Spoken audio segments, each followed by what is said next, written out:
আমি ভেবেছিলাম অনিশের সাথে তোরে পাঠাবো পয়সা দিয়ে। ওর সাথে তুই চলে যেতি, নিয়ে গিয়ে চলে আসতি। ও ঠিক আছে, কেন খারাপ করছিস আমার ভিডিও? যা হয়ে আমি করছি। হ্যালো এভরিওয়ান, হাই ফাইভ, আমি রুমা আছি তোমাদের সাথে। তোমরা দেখছো আমার channel রুমাস world. Welcome back to my channel with another video. তো গাইজ দেখতেই পাচ্ছ আজকে সাজুগুজু করে রেডি হয়ে গেছি। কোথায় যাবো বলো তো? হ্যাঁ, আজকে যাবো এক বান্ধবীর বাড়ি, যেখানে আমরা সব ছোটোবেলার বান্ধবীরা অনেক মাস পর, ইনফ্যাক্ট অনেক বছর পর আড্ডা দেবো। তো চলেই এসছি, দেখতে পাচ্ছ এই ছিল আমার সেই বান্ধবী মৌমিতা যার বাড়িতে এসছি। এই ছিল কোয়েনা, এই ছিল আমাদের ম্যাওসিং, আর এই যে সুস্মিতা। আমাদের সব বান্ধবীদের মধ্যে কিন্তু এই বান্ধবী ম্যারিড। তো দেখতেই পাচ্ছ কত লজ্জা পাচ্ছে, ও ক্যামেরায় মুখ দেখাবে না। আর এই ছিল তার পুকু বেবি অনিক, আর এই সাইডে ছিল আমাদের আরেক বান্ধবী সোনালি, আর তার পাশেই ছিল আমি। তো আমি সবসময় এরকম ক্যামেরা নিয়ে ঘোরাঘুরি করি, এটাই আমার কাজ। দেন হঠাৎ করে ঠিক হলো স্যারের বাড়ি যাব। হ্যাঁ, আমাদের পড়াশোনার জীবন যেখান থেকে শুরু হয়েছে, ইনফ্যাক্ট আমরা চলে এসেছিলাম সেখানে, সবাই মিলে এসেছিলাম। তো দেখতেই পাচ্ছ স্যার আছে, এবং স্যারের যিনি ওয়াইফ, মানে আমি ছোটোবেলা থেকে তাকে দিদিমণি বলি, তার কাছেই আমার প্রথম হাতে খড়ি।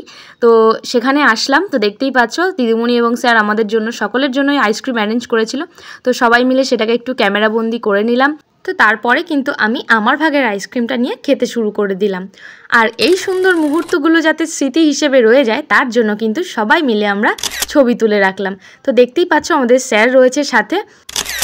এই ডান দিকে যিনি আছেন এটি হলেন আমাদের স্যার। হ্যাঁ, ওনার একটা মাইনর অ্যাক্সিডেন্ট হয়, আর আমরা সেটা বান্ধবীর বাড়ি গল্প চলাকালীন জানতে পারি, এবং জানতে পেরে স্যারকে সবাই মিলে দেখতে যাই। তো সেই মুহূর্তগুলোই তোমাদের সাথে শেয়ার করলাম। ওখান থেকে বেরিয়ে আবার সবাই মিলে বান্ধবীর বাড়িতে চলে আসলাম। দেখতেই পাচ্ছ এখানে বাতচিত হচ্ছে, সবার চলবে কোল্ড ড্রিঙ্কস খাওয়া। তো দেখতেই পাচ্ছ কোল্ড ড্রিঙ্কস কিন্তু সার্ভ করা হয়ে গেছে, যে যার মতো নিয়ে নিয়েছে। আর এই বান্ধবী এমনভাবে পান করছে যেন সুরা পান করছে, কোল্ড ড্রিঙ্কস না। আর এই বান্ধবী তো ঠান্ডা লেগেছে, যার জন্য খেতে পারেনি। তো তারপর আমি আমার ভাগের কোল্ড ড্রিঙ্কসটা নিয়ে নিলাম। চিয়ার্স। এবারে তোমরা ভাবতেই পারো যে সবই তো হলো, কিন্তু কি গল্প হলো সেটাই তো জানতে পারলাম না। হ্যাঁ, আসলে একটা প্রবাদ আছে জানো তো, 4 लड़कियां जब एक जगह होती है तब क्या क्या बात होती है किसी को नहीं बताया जाता है। তো যদিও আমরা 6 জন ছিলাম, তো যাই হোক তোমরা বুঝে নিও। তো এটাই ছিল ব্যাপার। তো এরপরে একে একে সবাই খাওয়া দাওয়া কমপ্লিট করে বাড়ির দিকে রওনা দেবে। অফকোর্স আমিও যাব ওদের সাথে। তো দেখতেই পাচ্ছ সবাই একে একে বাড়ির দিকে রওনা দিয়ে দিয়েছে, সবাই কিন্তু টাটা করে দিচ্ছে।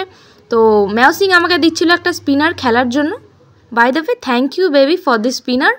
অ্যান্ড আজকের ভিডিওটা এখানেই শেষ করছি। দেখা হবে নেক্সট কোনো ভিডিওতে। ভিডিওটা ভালো লাগলে একটা লাইক করে দিও, চাইলে চ্যানেলটা সাবস্ক্রাইব করে দিতে পারো।